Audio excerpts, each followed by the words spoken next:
يا منزل الآيات والفرقان بيني وبينك حرمة القرآن اشرح به صدري لمعرفة الهدى واعصم به قلبي من الشيطان.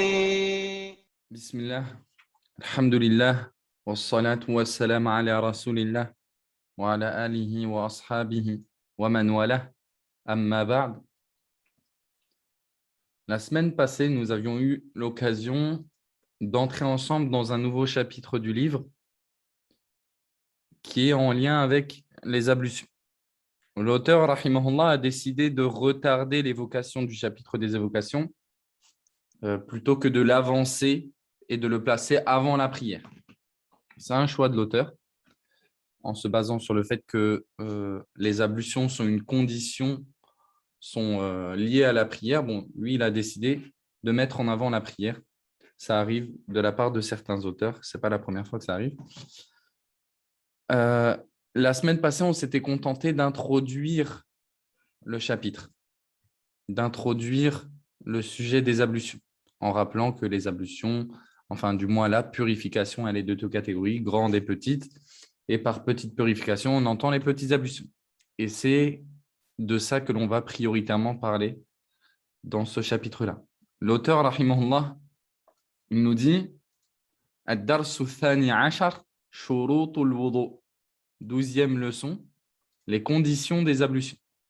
Wa hiya ashara al-islam, et elles sont au nombre de 10, ces conditions-là. Donc je pense à traduire ça. Et elles sont au nombre de 10. L'islam, wal-aql, la raison, wat-tamyiz, avoir atteint l'âge du discernement, wa-niyya, l'intention, wastishabu hukmiha bi alla yanwiya qat'aha hatta tatimma taharatuhu. Continuer d'avoir l'intention et ne pas la rompre jusqu'à la fin des purifications. Arrêter au moment où l'on veut commencer les ablutions, arrêter ce qui annule les ablutions.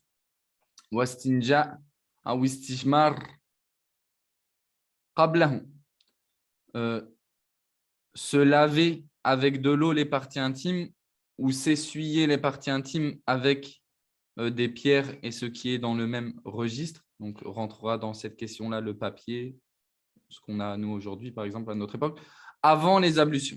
Donc, on va voir de quoi il sera question. Se laver les parties ou se les essuyer avant les ablutions. On va voir comment ça, c'est une condition des ablutions. Est-ce que ça veut dire qu'il est question de absolument aller se laver les parties intimes avant de commencer les ablutions? On va voir ce que l'auteur a voulu par cela dans un instant.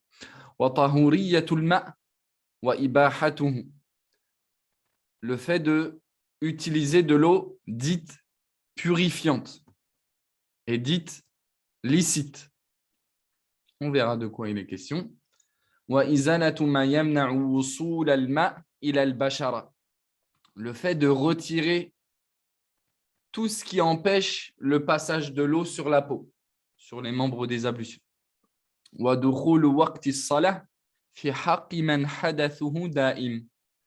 L'entrée de l'heure de la prière pour le cas d'une personne atteinte d'incontinence. Prenons ces choses une à une. L'auteur, rahimahullah, il cite donc 10 choses en tant que condition de la prière. Il se peut qu'une personne, en ouvrant un autre livre de jurisprudence, trouve des choses qui soient légèrement différentes de celles-ci. Je pense par exemple à cette condition-là, à l'istinja ou l'istijmar qablahu, le fait de laver ou essuyer ses parties intimes avant les ablutions, ou encore cette condition-là. On va revoir ça dans un instant. L'islam. Première condition des ablutions, l'islam. Qu'est-ce qu'on veut dire par cette condition-là? Il faut absolument, pour que tes ablutions soient valides, il faut absolument être musulman. C'est ça que cela veut dire. Fait partie des conditions de validité des ablutions, le fait que la personne qui accomplisse les ablutions soit musulmane. Il faut absolument remplir cette condition. Sous-entendu, les ablutions du non-musulman, si on admet qu'il est fait, comme les ferait le musulman, dans l'intention d'adorer Allah, s'il n'a pas prononcé les 2 attestations de foi, c'est-à-dire chose par laquelle on rentre dans l'islam, alors ces ablutions ne sont pas valides. Même s'il le ferait 1 million de fois, ça ne serait pas valide, parce qu'il n'est toujours pas musulman. D'ailleurs, cette condition-là, elle n'est pas propre aux ablutions, mais elle s'étend à toutes les adorations. Pourquoi? Parce que nous, on sait, sans divergence dans notre communauté, et c'est ce qui est appuyé par les textes du Coran et de la Sunna, c'est que pour qu'une adoration soit acceptée, après l'envoi de Mohammed sallallahu alayhi wa sallam, il faut absolument être musulman. Aucune adoration n'est acceptée auprès d'Allah. Nous, on parle de ça quand on parle d'accepter. On parle auprès d'Allah, on ne parle pas auprès de l'État français ou un tel ou un tel. On parle auprès d'Allah subhanahu wa ta'ala. Aucune adoration n'est acceptée, même si elle remplissait toutes les autres conditions qu'il faut remplir pour l'acceptation de celle-ci, si la personne n'est pas musulmane au préalable. La preuve en est, ou parmi les preuves, parce que nombreuses seraient les preuves qui viendraient justifier ce point-là, parmi les preuves, la parole d'Allah subhanahu wa ta'ala, وَمَا مَنَعَهُمْ أَن تُقْبَلَ مِنْهُمْ نَفَقَاتُهُمْ إِلَّا أَنَّهُمْ كَفَرُوا بِاللَّهِ وَبِرَسُولِهِ.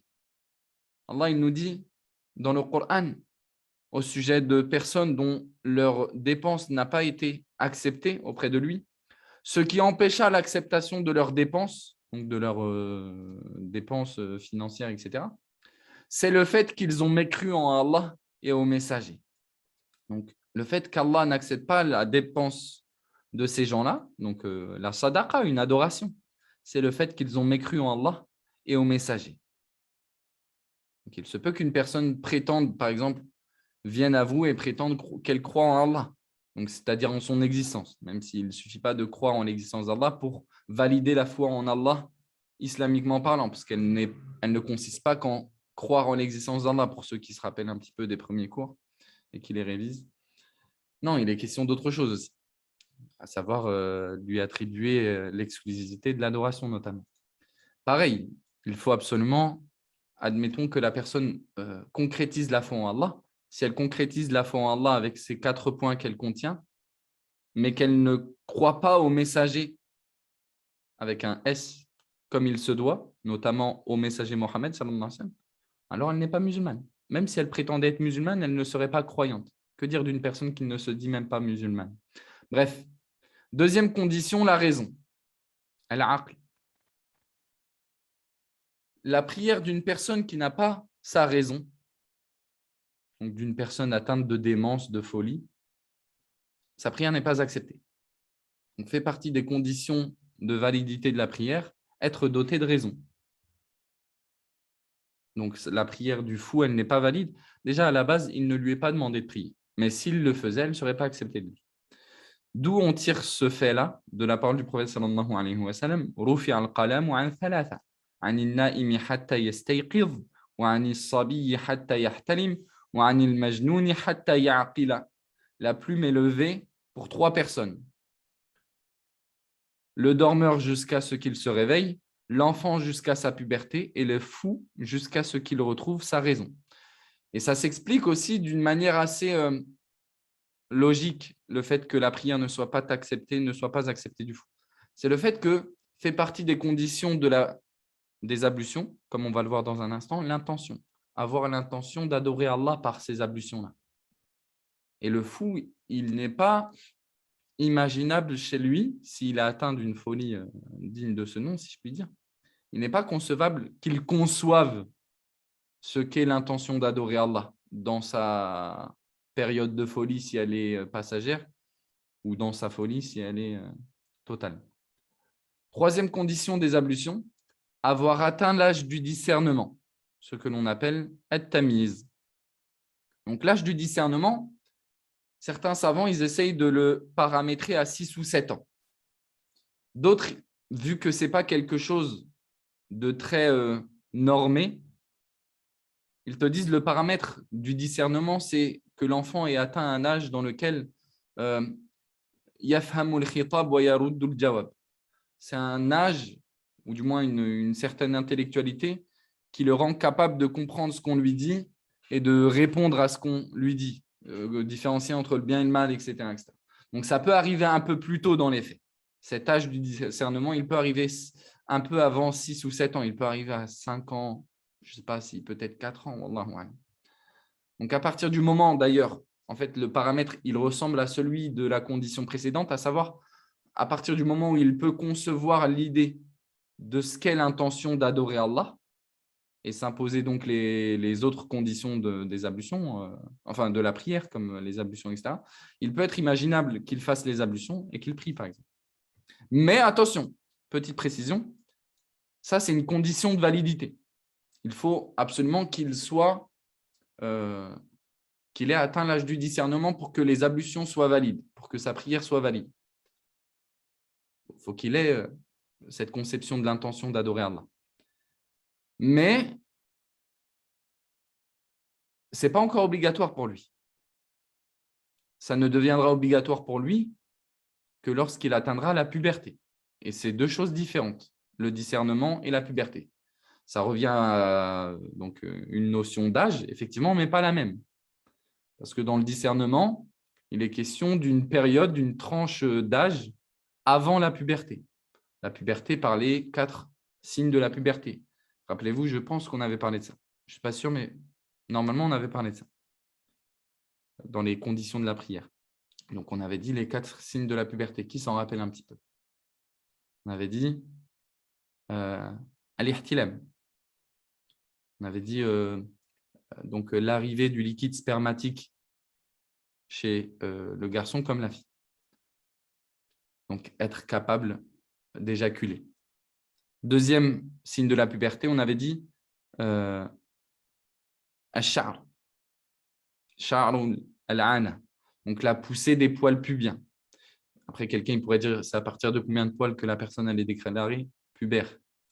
On avait dit, le paramètre, c'était que assez de poils pubiens est poussé pour mériter d'être coupé. C'est ce paramètre-là qui viendra déclarer la personne pubère. Troisième signe de la puberté, on avait dit le hayd lin-nisa. Donc, les menstrues chez la fille. Ce cas-là, bien sûr qu'il est restreint à la fille. L'arrivée des menstrues, c'est un signe de puberté. Et le quatrième signe de puberté, en fait, c'est dans le cas où aucun des 3 précédents n'est arrivé au préalable, à savoir avoir 15 ans. Donc, c'est à partir de ce moment-là que les ablutions lui deviennent obligatoires, que toutes les obligations de la religion, d'ailleurs, lui deviennent obligatoires et que tous les interdits de la religion lui deviennent formellement interdits. Avant la puberté, les obligations qui touchent le musulman sont, dans le cas de la personne qui n'est pas encore pubère, conseillées seulement. Et les interdits, pour cette personne-là, sont déconseillés. Bien sûr que ses tuteurs doivent lui interdire de commettre des interdits. Ce n'est pas parce que ça ne lui est pas encore obligatoire de, par exemple, interdit, c'est-à-dire dans le sens où il a un péché, de, par exemple, manger du porc, que ses parents ils doivent l'encourager à le faire. Non, bien sûr que non. Quatrième condition, l'intention, an-niyya. Référence à la parole du prophète sallallahu alayhi wa sallam, innamal a'malu binniyat ou binniyya. Les actes ne valent que par leurs intentions. Qu'est-ce qu'on veut dire par l'intention? Ça peut être quelque chose qui est dur à comprendre. Moi, je me rappelle que dans mes débuts, j'avais du mal à comprendre qu'est-ce qui était voulu par l'intention. Comment je sais que je l'ai, l'intention? Donc, ce qu'on veut dire par intention pour les ablutions, c'est que dès le début de tes ablutions, tu aies l'intention, par ces gestes que tu vas accomplir, d'adorer Allah, en fait. D'adorer Allah. Sous-entendu, je vous propose un exemple pour que vous compreniez. Imagine une personne avant l'Asr, qu'on va fixer à 18h par exemple. Il commence à 17h, je sais pas moi, 59, il commence à se laver les mains. Après, il se lave la bouche parce qu'il fait chaud en fait. Il fait chaud, on est dans des temps de chaleur, il fait chaud, tu vois. Il se lave la bouche, il se lave le nez, il se lave le visage pour se rafraîchir, dans l'intention de se rafraîchir. Et après, il commence à se laver les mains jusqu'au coude, comme on le fait pour les ablutions, parce qu'il a vu que c'était un peu sale, tout ça. Bras gauche, bras droit, bras gauche. Après, là, il entend l'éden. Est-ce que cette personne-là, elle a le droit de continuer ses ablutions? Donc, c'est-à-dire de se contenter d'essuyer sa tête, ses oreilles, puis ses pieds et espérer avoir les ablutions ou pas, à votre avis? Est-ce qu'il peut faire ça? Ou alors il doit recommencer à zéro? À votre avis? Il doit recommencer? Est-ce que d'autres personnes ont un avis sur cette question, ont une idée, autre que recommencer? Ou recommencer? Peut-être pour aller plus vite, parce que je ne sais pas s'il y en a qui dorment ou qui font autre chose, je ne sais pas.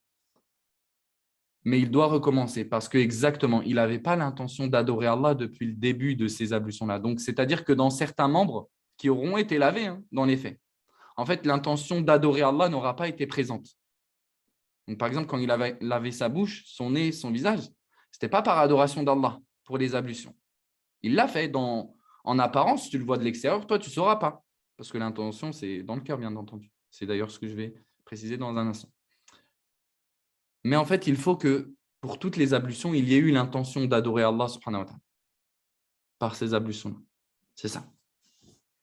Et à noter, donc, ce que j'ai souligné ici, que l'intention ne se prononce pas oralement.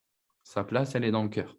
Ça fait partie des innovations que l'on voit sur les bouches de certains musulmans, que de prononcer l'intention, que ce soit pour la prière ou les ablutions ou autre chose que cela. Les intentions, c'est dans le cœur. Il n'y a rien qui est rapporté du prophète sallallahu alayhi wa sallam ni des compagnons qui indique que l'intention doit être prononcée. Quant à ce qui se passe pendant le Hajj et la Umrah, comme ce qu'on appelle al-ihlal, donc formuler entre guillemets l'entrée dans le rite de la Umrah, ce n'est pas une prononciation d'intention. C'est un dhikr muqtaran bin-niyya. C'est une évocation qui est liée à une intention dans le cœur. Bon, ça, c'est une petite précision pour quelqu'un qui pourrait se poser la question. 5e condition des ablutions, conserver l'intention jusqu'à la fin sans avoir le souhait de la rompre.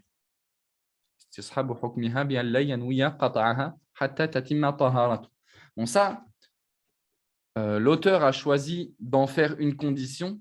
Nous, dans les faits, beaucoup de savants placent cette condition-là, font en sorte qu'elle soit comprise dans cette notion-là. En fait. Certains savants ne mentionnent pas cette condition-là. Ils la rentrent dans ce fait-là, dans le fait que l'intention, ce qui est voulu par cela, c'est le fait qu'elle soit conservée jusqu'à la fin de l'acte. Et par conserver, on entend qu'elle ne soit pas rompue. C'est-à-dire que pendant tes ablutions, par exemple, au début, tu souhaitais adorer Allah. Tu commençais à laver ta bouche, ton nez, ton visage, dans l'intention d'adorer Allah. Après, la personne, elle lave ses bras, mais plus en tant qu'adoration, mais je ne sais pas moi, plus en tant qu'adoration des ablutions, mais peut-être pour se rafraîchir, imagine. Bon, là, on émet le postulat d'une personne qui ne regrouperait pas ces deux intentions-là, mais qui vraiment dirait « Ah non, moi, je veux juste laver mon bras dans son intention. » Là, oui, c'est vrai que l'intention serait rompue dans les ablutions. Elle n'aurait pas lavé ce bras-là par l'intention de l'adoration. Après, voilà, ne cherchez pas trop compliqué non plus. Parce que dans ce genre de domaine-là, les gens qui sont atteints de wasawis, souvent, Shaitan, il trouve beaucoup de moyens de les perturber dans ces domaines-là. Donc, voilà, ne vous compliquez pas non plus la vie. 6e condition des ablutions, arrêter ce qui implique les ablutions. En gros, au moment où tu veux commencer tes ablutions, bien entendu que tu ne dois pas faire quelque chose qui annule tes ablutions. Bien entendu, par exemple, le fait que tout ce qui sort des deux parties intimes annule les ablutions. Bien sûr que tu dois arrêter. Par exemple, une personne ne peut pas faire ses ablutions alors qu'elle n'a pas encore terminé de faire ses besoins. Bien entendu. Se laver ou s'essuyer les parties avant de faire les ablutions. Et cette condition-là, elle est citée par pas mal de Hanabila. Elle est citée par pas mal de Hanabila. Je ne sais pas si c'est cité dans d'autres écoles de jurisprudence. Mais les Hanabila, ils citent souvent cette condition-là dans le madhab. Donc, en fait, cette condition-là, quand on la lit, on a l'impression qu'ils rendent obligatoire le fait de absolument, avant de commencer les ablutions, d'aller absolument laver tes parties intimes, même si tu n'en as pas besoin.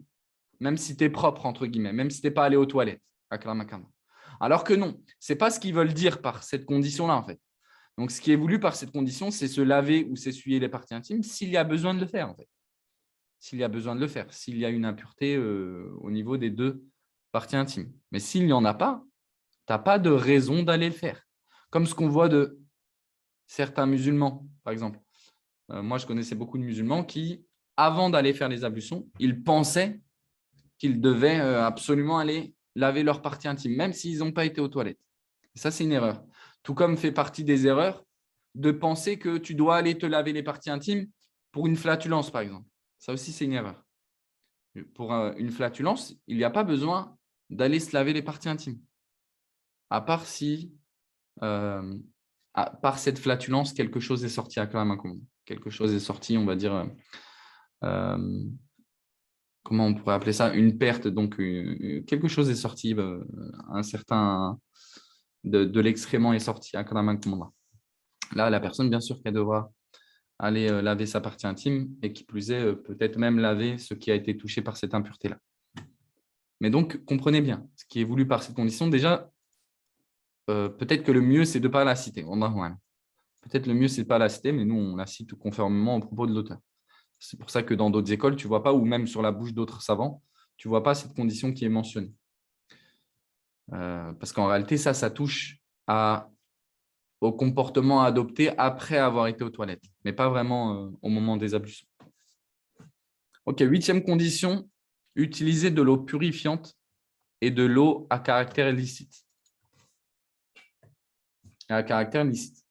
Donc, on veut dire par de l'eau purifiante une eau qui est restée sur son état naturel, qui n'a pas été mélangée par d'autres choses, même si elles sont pures. Bon, on acceptera d'une eau qui a été mélangée. Attendez, je m'explique. Donc, l'eau purifiante, c'est celle-ci. Les eaux, elles sont de 3 catégories. Tu as les eaux purifiantes, c'est celle que je viens de décrire. Tu as des eaux qu'on appelle pures. En fait, ça, on les appelle les mains. L'eau purifiante, on appelle ça al-ma' at-tahur. L'eau pure, on appelle ça al-ma' ut-tahir. En fait, c'est une eau pure. Tu peux la consommer, etc., mais tu ne peux pas l'utiliser pour les ablutions. Et on a ce qu'on appelle les eaux impures. Donc, l'eau pure, mais pas purifiante, c'est celle qui a été mélangée à quelque chose de pur au point de changer sa couleur, son odeur ou son goût. Exemple, tu prends de l'eau, tu rajoutes du thé dedans, au point où ça change sa couleur, ça devient jaune, et en plus de ça, ça change son odeur et son goût. Est-ce que c'est de l'eau impure? Non, ce n'est pas de l'eau impure parce que le thé, ce n'est pas considéré comme une entité impure, si vous préférez. Non, religieusement, ça n'a jamais été qualifié d'une chose impure. Mais est-ce que tu peux l'utiliser pour tes ablutions? Non. Tu peux consommer cette eau-là, qui est du thé maintenant. Ça ne s'appelle même plus concrètement de l'eau, ça s'appelle du thé maintenant. Mais tu ne peux pas l'utiliser pour tes ablutions. Parce qu'elle n'est plus purifiante, elle est devenue pure, mais pas purifiante. En fait, une eau purifiante, c'est une eau qui est restée sur son état tel quel. Donc, c'est resté de l'eau. On appelle toujours ça de l'eau. Donc, soit elle est totalement blanche, toujours avec son odeur, sa couleur et son goût, soit elle est plus totalement blanche, mais c'est entre guillemets un mélange naturel, dans le sens où, par exemple, tu as des eaux sur Terre, par exemple dans des lacs, etc. On peut utiliser ces eaux-là, elles sont purifiantes. Pourtant, par exemple, la couleur, elle peut être légèrement jaunâtre, parce qu'elle est mélangée à de la terre, etc. Mais ça, c'est une conception telle qu'Allah subhanahu wa ta'ala l'a créée. Donc, on peut quand même l'utiliser dans cet état-là. Elle n'a pas été changée, entre guillemets, par la main de l'homme, si tu préfères. Donc, voilà, c'est plus ou moins ce qu'il faut comprendre. Et l'eau impure, ça serait l'eau qui a été mélangée à une chose impure au point de changer sa couleur, son odeur ou son goût. Par exemple, une eau. Donc, imaginons une impureté, par exemple, akramakumullah, de l'urine, par exemple. Imaginons de l'eau sur son état naturel dans laquelle on mettrait de l'urine au point où ça changerait sa couleur, par exemple, à cette eau-là. Bien sûr que cette eau-là, elle ne peut plus être utilisée pour les ablutions. Elle ne peut pas être consommée non plus parce qu'elle est impure. Elle est impure. Bon, si ce n'est ces gens-là qui apparemment boivent leurs urines. Bon, après, ne parlons pas par exemple, des urines qui nous ont été encouragés de boire, comme l'urine de chameau, bien sûr. Ce n'est pas la question. Mais en tout cas, elle ne pourra pas être utilisée pour les ablutions. Donc, c'est ça qui est voulu par purifiante. C'est une eau qui est restée à son état naturel. Si vous préférez, c'est une eau qu'on appelle toujours eau. On appelle toujours ça de l'eau. le caractère licite de l'eau. En fait, l'auteur ici, il a voulu parler d'une chose qui est présente chez les Hanabila, à savoir, pour que tes ablutions elles soient valides, il faut que tu utilises de l'eau purifiante, mais il faut aussi que tu utilises de l'eau licite, c'est-à-dire obtenue de manière licite, que tu sois en droit d'utiliser cette eau-là. Par exemple, une eau que tu aurais volée, par exemple, tu vas dans un magasin, tu veux faire les ablutions, tu voles de l'eau. Pour les Hanabila, si tu fais les ablutions avec cette eau-là, tes ablutions, elles ne sont pas valides. Tu as un péché, elles ne sont pas valides. Par exemple, ça arrivait par exemple à la Mecque et Médine. Tu vois certains lieux où il est écrit, par exemple, de l'eau, il y a de l'eau de Zamzam qui est mise à disposition et on te dit qu'elle n'est là que pour être bue. Il ne t'est pas permis de faire des ablutions avec. Donc ça, c'est une eau qu'on met à ta disposition et on te met une condition d'utilisation avec. Et les musulmans, ils doivent respecter les conditions qu'ils s'établissent les uns sur les autres. Donc à la base, tu n'as pas le droit d'utiliser, certains savants ils n'en parlent, tu n'as pas le droit d'utiliser cette eau-là pour tes ablutions. Parce que la personne qui t'a mis à disposition cette eau-là, elle t'a mis une condition pour que tu l'utilises. C'est en tout cas, tu l'utilises pour boire comme tu veux, mais pas pour tes ablutions. Donc, selon les Hanabila, si tu fais tes ablutions avec cette eau-là, tes ablutions, elles ne sont pas valables. Elles sont pas valables. Mais ce n'est pas l'avis de la majorité des savants. La majorité des savants, ils te disent tes ablutions, elles sont valables parce que ça n'a pas vraiment de rapport avec les ablutions, mais la personne se voit inscrire un péché. La personne se voit inscrire un péché. Elle fait les ablutions avec de l'eau volée. Tes ablutions, elles sont valides, mais tu as un péché pour le vol. Pour le vol, tu as un péché. Et c'est l'avis le plus juste. C'est l'avis le plus juste. 9e condition, et on va terminer dans un instant. Retirer ce qui peut empêcher l'eau d'atteindre la peau.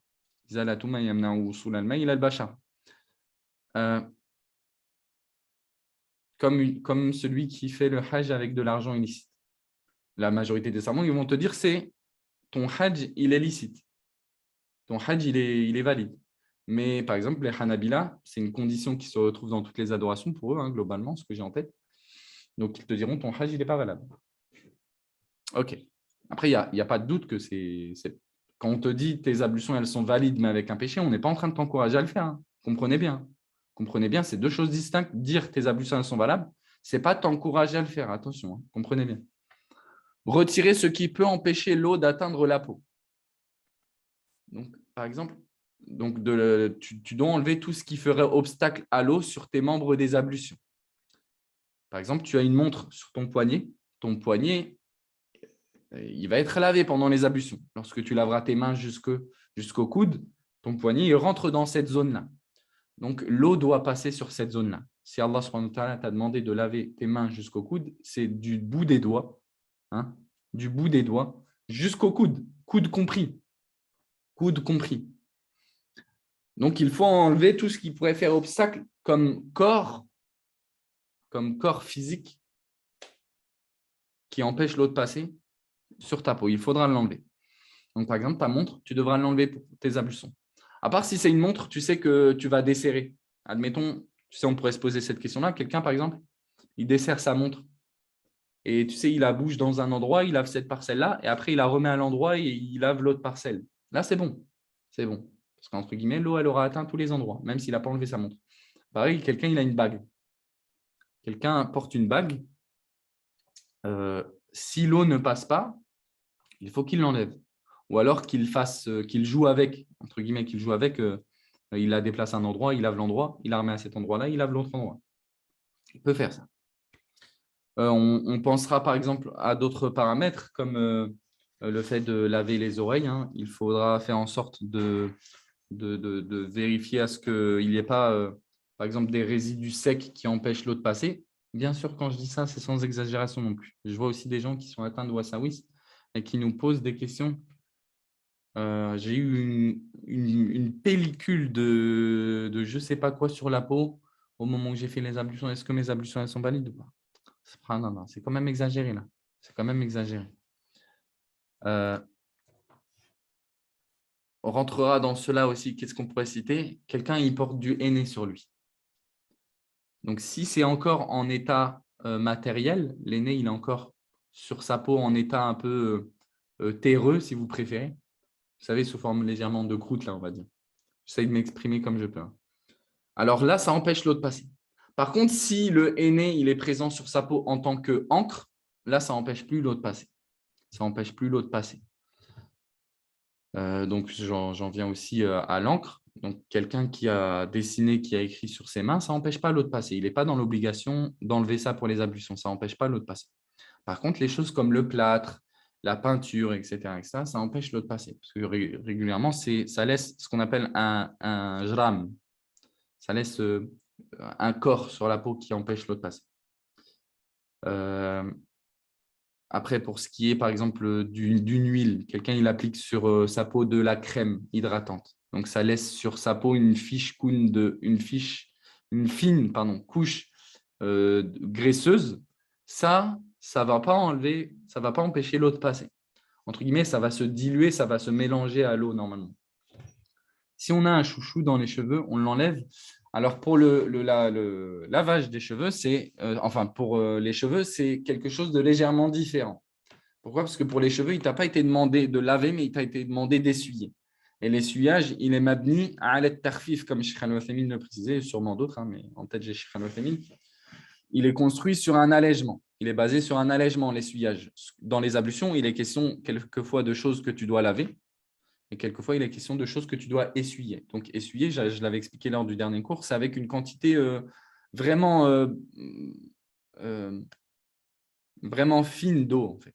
Limite, tu passes tes mains sous l'eau, tu les égouttes, et ensuite, tu passes tes mains sur ta tête, sur tes cheveux. En fait, les savants, ils te disent que dans ça, il y a une facilité. Les conditions, elles sont moins exigeantes. C'est pour ça, d'ailleurs, que, par exemple, je me rappelle justement encore une fois de Cheikh Al-Wathaymin, c'était à cet endroit-là qu'il disait ça. Quelqu'un qui a du gel sur les cheveux. Quelqu'un qui a du gel sur les cheveux, lui, est-ce qu'il peut essuyer sur ses cheveux ou il doit enlever son gel? Ou est-ce que quelqu'un porte du gel encore en 2021? Je ne sais pas, ce n'est pas la question. Mais oui, il peut essuyer sur ses cheveux, même s'il y a du gel dessus. Même s'il y a du gel dessus. Ou de la crème, par exemple. Admettons, on ne parle pas de gel, mais de la crème. Quelqu'un met de la crème sur ses cheveux, il la laisse mijoter pendant plusieurs heures. Et du coup, ça laisse une couche graisseuse sur ses cheveux. Ce n'est pas un problème, ça. Ce n'est pas un problème. Mais le chouchou, pareil. Ce n'est pas un problème. Ce n'est pas un problème. Les cheveux doivent être essuyés jusqu'à la pointe où on s'arrête à la nuque. On s'arrête à la nuque. Mais ça, on en parlera dans le prochain cours, Inch'Allah. On en parlera dans le prochain cours. 10e condition et dernière des ablutions, l'entrée de l'heure de la prière pour celui qui est atteint d'incontinence. Donc, on veut par quelqu'un qui est atteint d'incontinence, celui qui a des pertes au niveau des deux parties intimes, qu'il ne contrôle pas. Celui qui a des pertes qu'il ne contrôle pas, alors lui, dans la religion, il a un allègement. Il a un allègement qui est qu'il fait les ablutions dès que l'heure de la prière obligatoire est arrivée. Et après, il accomplit sa prière sans se soucier de ce qui pourrait potentiellement sortir de ses parties intimes et ce sur quoi, bien sûr, il a son incontinence. Donc, par exemple, tu as des gens qui ont des incontinences urinaires. Ils ne contrôlent pas leur perte d'urine. Donc, cette personne-là, qu'est-ce qu'elle fait? Au moment de l'heure de la prière obligatoire, elle fait ses ablutions et elle fait ses prières. Si elle sent de l'urine qui sort, elle n'arrête pas sa prière. La difficulté anormale, elle implique un allègement. Bien sûr, si elle est atteinte d'incontinence urinaire, ça ne l'excuse pas, par exemple, des flatulences. Donc, ce jugement, il sera particulier à son problème. Mais il ne l'excusera pas de tout ce qui sort de ses parties intimes, bien entendu. Donc, si tu as atteint d'incontinence urinaire ou, par exemple, de perte, il y a des femmes, par exemple, qui se plaignent de pertes qui sont quasiment indissociables de leur quotidien, de pertes vaginales, par exemple, au point où ça peut devenir des formes d'incontinence. Il faut voir après avec le domaine médical. Mais ces femmes-là, elles refont les ablutions pour chaque prière et elles ne s'occupent pas de ce qui sort. Elles ne s'occupent pas de ce qui sort pendant la prière.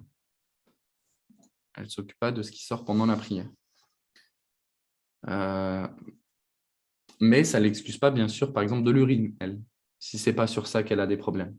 Vous avez compris.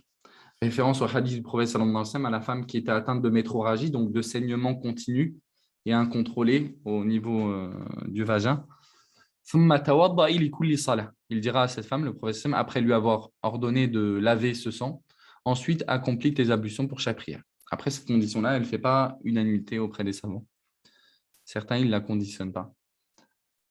Donc, on se contentera pour aujourd'hui de cela. ونسأل الله تعالى بأسماء الحسنى وصفاته العلى أن يغفر لنا وأن يرحمنا اللهم فقهنا في الدين اللهم أخلص نيتنا ووفقنا في القول والعمل وسبحانك اللهم وبحمدك أشهد أن لا إله إلا أنت أستغفرك وأتوب إليك وصلى الله وسلم على نبينا محمد وعلى آله وأصحابه أجمعين بارك الله فيكم والسلام عليكم ورحمة الله وبركاته.